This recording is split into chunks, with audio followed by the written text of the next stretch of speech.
Shalom saudara-saudara sekalian yang saya kasihi dalam Tuhan. Perkenalkan, nama saya Pendeta Muda Rafli Sumual. Saya sudah berkeluarga dan dikaruniai satu orang anak. Dan saat ini saya melayani di sebuah gereja atau tempat pelayanan saya, dua jemaat kecil yang ada di Kota Manado.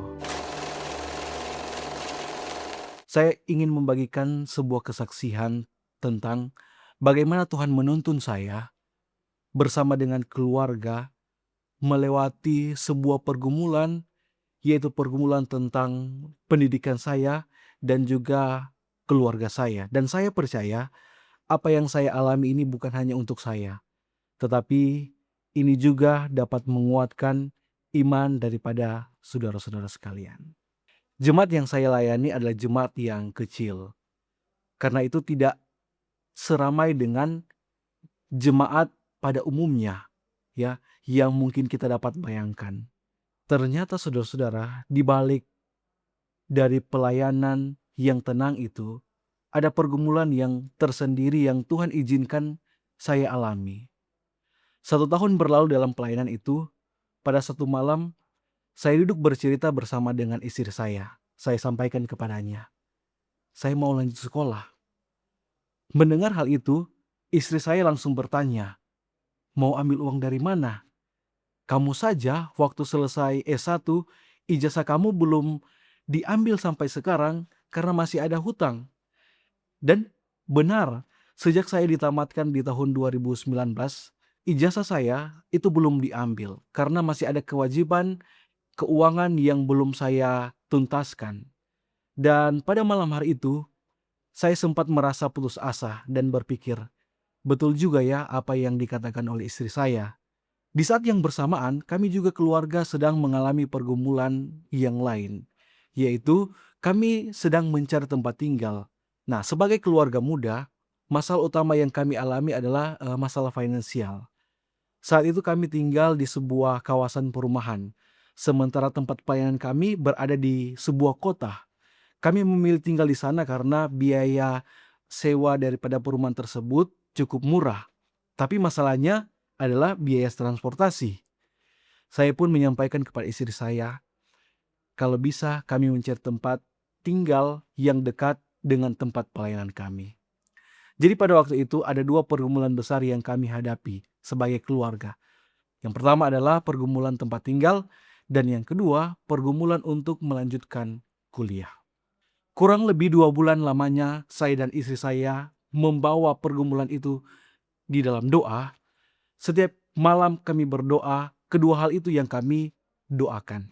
Singkat cerita saudara-saudara, pada pertengahan tahun 2025, telepon saya berbunyi. Ada sebuah nomor yang saya tidak simpan nomornya dan saya angkat.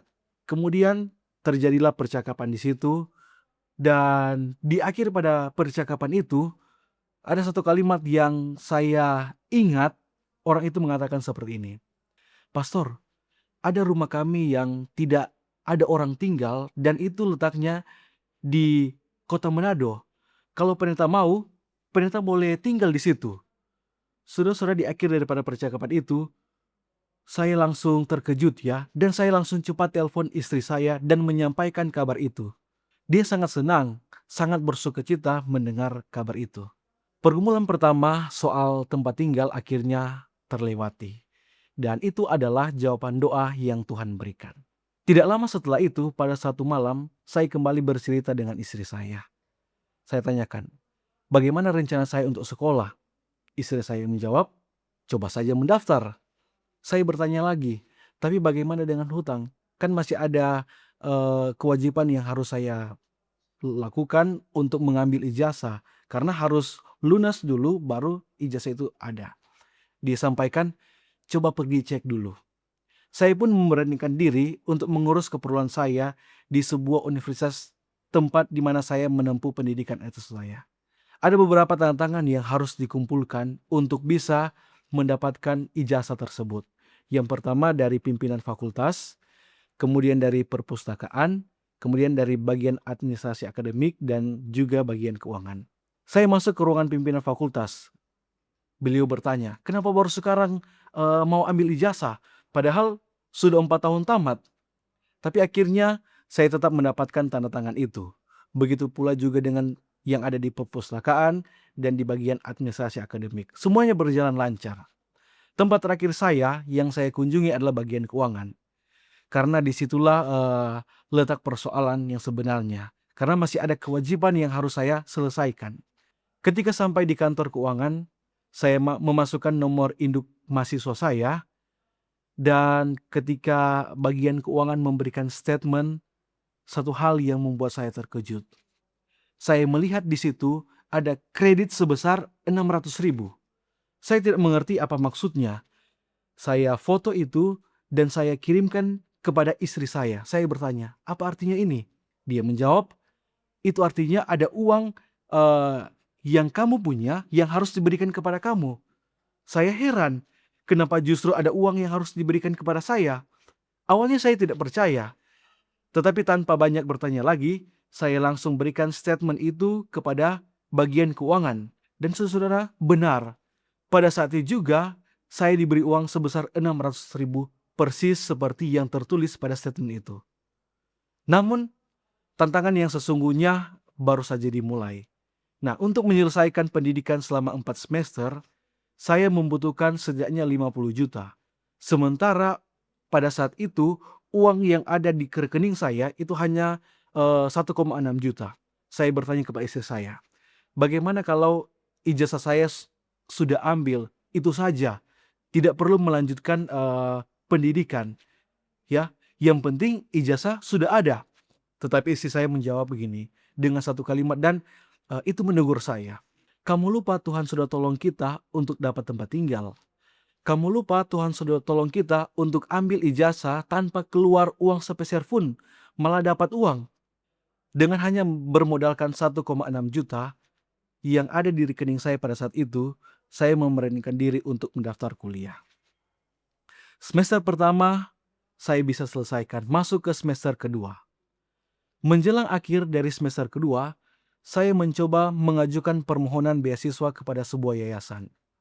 Permohonan itu saya ajukan sekitar bulan Agustus. Tetapi mereka menerima permohonan pada bulan Mei, sehingga saya harus menunggu sampai bulan Mei untuk memasukkan persyaratan yang ada. Pada bulan Mei saya pergi ke bagian keuangan yang ada di universitas untuk mengambil statement terbaru. Karena salah satu syarat untuk mengajukan permohonan adalah harus ada statement. Ketika saya ambil statement itu, saya lihat, apa betul ini? Saudara-saudara sudah tahu apa yang tertulis di sana, di dalam statement itu? Berapa jumlah yang harus saya bayar? Di situ saya baca 0 rupiah. Padahal seharusnya saya harus membayar sekitar 20 juta untuk 2 semester. Pada situ saya terkejut, bingung, sekaligus bersyukur ya. Karena hal yang saya alami pada saat itu. Saat itu saya langsung menghadap pimpinan fakultas dan bertanya, "Sir, apakah ini betul?" Awalnya saya tidak percaya. Saya pikir sistem keuangan universitas tersebut sedang mengalami kesalahan karena sudah 2 kali saya mengalami hal yang seperti ini. Yang pertama, ketika saya mengambil ijazah. Saya tahu saya harus membayar, tapi mereka yang memberikan uang. Yang kedua, saya tahu saya masih memiliki kewajiban sekitar 20 juta. Tetapi pimpinan fakultas berkata, "Iya benar, kamu mendapatkan beasiswa." Saya sempat menangis tetapi tidak mengeluarkan air mata ya, karena banyak orang yang berada di sekitar saya pada saat itu. Namun saudara-saudara, hati saya terharu dan bersyukur. Saya sempat tidak percaya, tetapi saya yakin Tuhan yang selama ini menolong saya untuk mendapatkan tempat tinggal, Tuhan yang sama yang menuntut saya mendapatkan ijazah saya, Tuhan yang sama juga yang menolong biaya kuliah saya. Masih ada 2 semester ke depan dan saya yakin dan saya percaya Tuhan yang sama yang menolong saya sampai di titik ini, Dia akan terus menolong saya sampai selesai. Saudara-saudara, inilah hasil dari doa-doa yang saya dan istri saya doakan satu persatu doa-doa kami dijawab. Dan dari kesaksian ini, saya belajar satu hal yang sangat berharga, bahwa Tuhan tidak pernah terlambat dan tidak pernah lupa akan doa daripada anak-anaknya. Ketika saya merasa jalan sudah tertutup, soal tempat tinggal, soal ijazah, soal biaya kuliah, tetapi justru Tuhan sedang menyiapkan jalan keluar yang bahkan saya tidak pernah bayangkan sebelumnya. Saya tidak pernah menyangka akan ada orang yang telepon saya untuk menawarkan rumah. Saya tidak pernah menyangka akan menerima uang, bukan membayar hutang. Dan saya tidak pernah menyangka tagihan kuliah saya bisa menjadi 0 rupiah.